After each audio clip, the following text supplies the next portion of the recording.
The Hawkeye U1 Pro is a 4K front and 1080p rear dashcam based on a Sony Starvis sensor. If you've already seen my review of the Q5 Pro, you get the gist of how it's built. The app, all of those things are very similar between the two cameras. Link here to watch that review. In short, the camera is quite well built, but it is lacking some basic features like exposure compensation. The only physical difference between the Q5 Pro and the U1 Pro is that the U1 Pro is substantially heavier, I think just because of the additional physical hardware needed for the 4K video. So without further ado, let's jump straight into the video quality of the Hawkeye U1 Pro, 4K front and 1080p rear. Here it is. I don't think we'll be able to read this guy's plate. It's like rusted out. Be interested to see if we can read any of the oncoming plates here.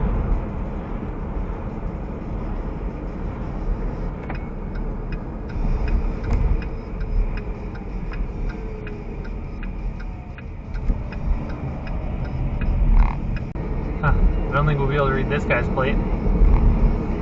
It's like rusted out. Be interested to see if we can read any of the oncoming plates here.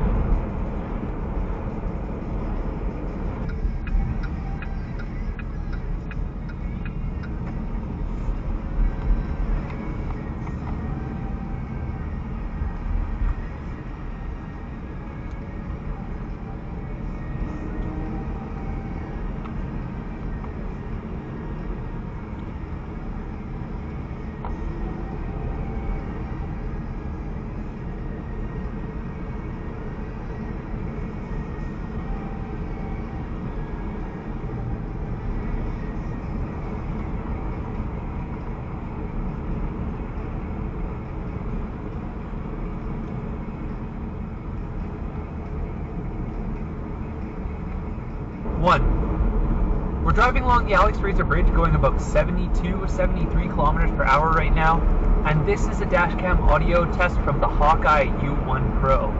A 4K front-facing and 1080p rear-facing dashcam. Going a little slower than normal right now just because it's rush hour and there's buckets of cars around. Too many cars to go faster unless you're weaving through the traffic like that BMW was back there.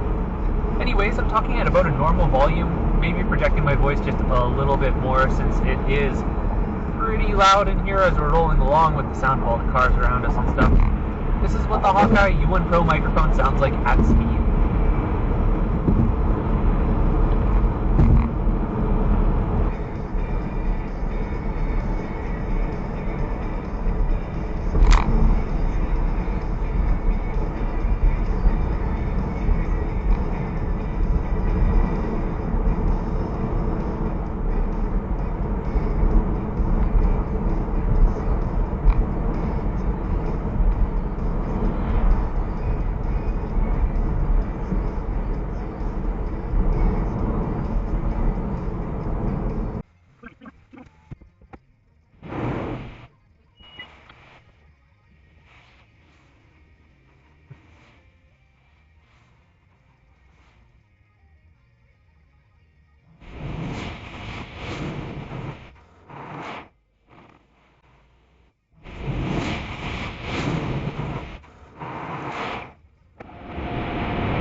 How wide of an angle that is, but if you can see the SkyTrain bridge and the new Patella bridge, that's pretty cool.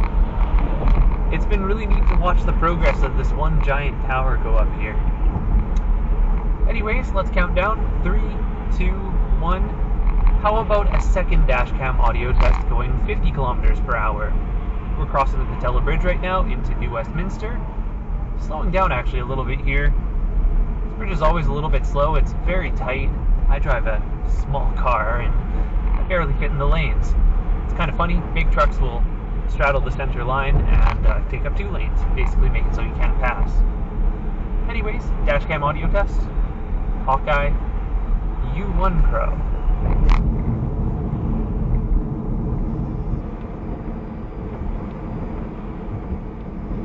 We're following right now one of the arms of the Fraser River along River Road. And here's a neat feature. It's a swing bridge for trains. So that middle section basically rotates 90 degrees into place. Then the trains can cross it, and then it rotates back so boats can go through instead. Pretty neat.